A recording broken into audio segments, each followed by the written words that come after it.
La situation dans la Corne de l'Afrique, dans un contexte de sécheresse qui a amené un fort déplacement de population somalienne vers les frontières extérieures éthiopiennes et kenyanes et à la fois intérieures vers Mogadiscio, nous a amené à conduire des évaluations dans le sud de l'Éthiopie, dans la région de Doloado, et dans l'est du Kenya, dans la région d'Adab. Ce sont deux régions où se situent de grands camps de déplacés depuis de très nombreuses années. La région de la Corne de l'Afrique, la région de Somalie en particulier, est depuis maintenant plus de 20 ans très difficile pour les ONG pour intervenir avec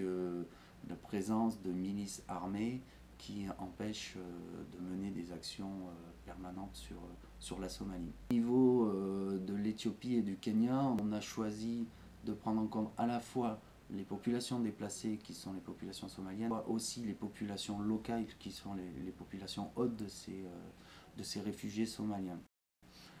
En Éthiopie, on va intervenir sur 2 camps dans la région de Doloado en faisant des cliniques de santé primaire et de formation du personnel éthiopien. Et on va aussi intervenir sur 2 centres de santé extérieurs dans la région de Malkadida et de Bokol-Mayo. On est sur une population de 70 000 personnes. Sur les camps sur lesquels on va intervenir, nous, ce sont les camps les plus anciens, c'est-à-dire des camps qui sont ouverts avec une population disséminée. On va intervenir là en mettant du personnel en complément du personnel des autorités éthiopiennes, où on va faire du soin direct, on va amener des médicaments et du matériel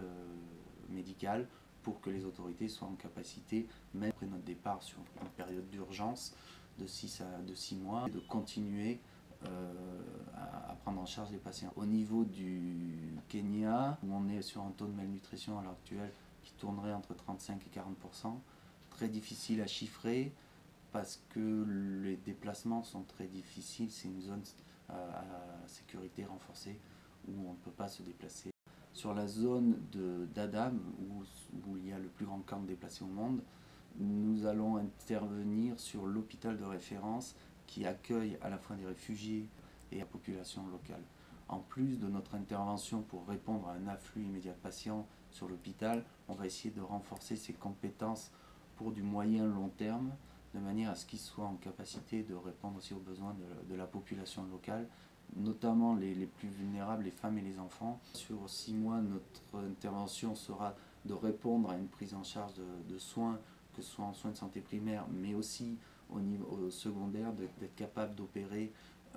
des enfants notamment, ou de prendre en charge des urgences obstétricales, de césariennes, de former des personnels qui soient en capacité de le faire derrière, de réhabiliter des structures et de les fournir en équipement et en médicaments.